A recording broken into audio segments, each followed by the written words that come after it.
గురించి ఇంతమంది బలిదానాలు. ఇట్లాంటి ఉద్యమకారులు మీరందరూ ఇంత కష్టపడి తెలంగాణని సాధిస్తే భారతదేశం ఎట్లా అయితే పాకిస్తాన్ నుంచి విడిపోయిందో అట్లా తెలంగాణ పాకిస్తాన్ అన్నట్టు మాట్లాడుతున్నారు. దీన్ని ఎట్లా చూడాలన్న, అసలు ఏ రకంగా చూడాలి అసలు వీళ్ళని? ఒక పక్కనేమో మేము తెలంగాణకు అనుకూలమని తెలంగాణకు వచ్చి చెప్తారు, పార్లమెంట్లోనేమో తెలంగాణ మీద విషయం కక్కుతారు. తెలంగాణ మా యాస మా భాష, అసలు మా నీళ్లు మా నిధులు నియామకాలు మనం గట్టిగా చంపారు కదా. జై తెలంగాణ అంటేనే గద్దరన్న మీద కాల్పులు చేసిరు. తెలంగాణ అంటే ఎదుగుతుందనా, లేకపోతే ఇక్కడ కొంచెం అందరూ ఆర్థికంగా కొంచెం గట్టిగా ఉన్నారన్న, ఏంటి ఆ బలం అంటే? లేకపోతే వాళ్ళ ఆస్తులన్నీ ఇక్కడ ఉన్నాయన్న? ఒకటి ఉంటే మా నరేంద్ర మోడీ, అమిత్ షా ఈ ప్రాంతం వాళ్ళే మనం ద్రోహం చేసింది 8 మంది ఎంపీలు. ఆఖరికి మన సీఎం రేవంత్ రెడ్డి గారు కూడా దీని మీద ఏం స్పందించారు? ఆయన కాంగ్రెస్ ముఖ్యమంత్రి కాదు, చంద్రబాబు నాయుడు శిష్యుడు కదా. ఇప్పుడు మన సంగతి చెప్తున్నారు కదా.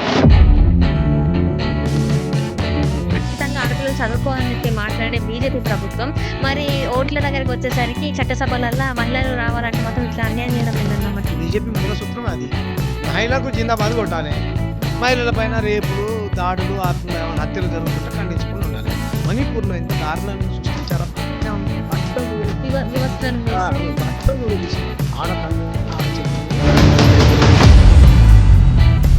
ద్రౌపది ముర్ము లాంటి వాళ్ళకి పెద్దపీఠం వేస్తున్నాం, ఇది మేము ఇచ్చే విలువ అని చెప్పేసి చెప్తున్నారు కదన్నా. చేశారు. ప్రతిపక్షాలు ఏమన్నా రబ్బర్ స్టాంప్ అంటారు.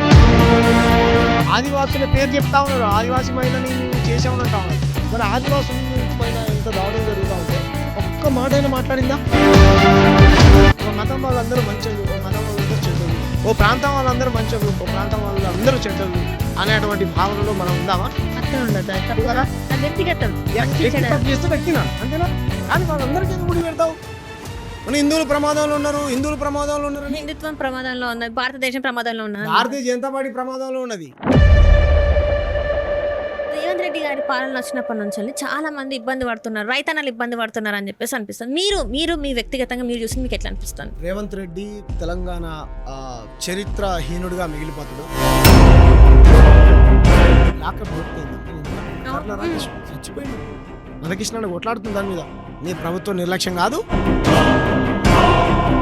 బట్టి విక్రమార్క గారు ఏం చెప్పిందంటే, ఒక కార్డు పెట్టి గ్యారంటీ కార్డు ఇది పెట్టుకోండి, 100 రోజులలోనే మీ హామీలన్నీ అయిపోతాయి అని చెప్పిండ్రు. మరి 2.5 సంవత్సరాల కాలం అయింది, ప్రశ్నించే వాళ్ళే లేదు. ఒకవేళ ప్రశ్నించినా కూడా వాళ్ళ మీద కేసులు బనాయిస్తాను. మరి ఏంది పరిస్థితి? ఇప్పుడు నేను ఒక క్వశ్చన్ మాట్లాడితే ఇప్పుడు రేపు నాకేమవుతుందో కూడా తెలియదు. గత హయాంలో అంట వెలమ పోలీసు వాళ్ళని పెట్టుకున్నాను. నువ్వెవరిని పెట్టుకున్నావు?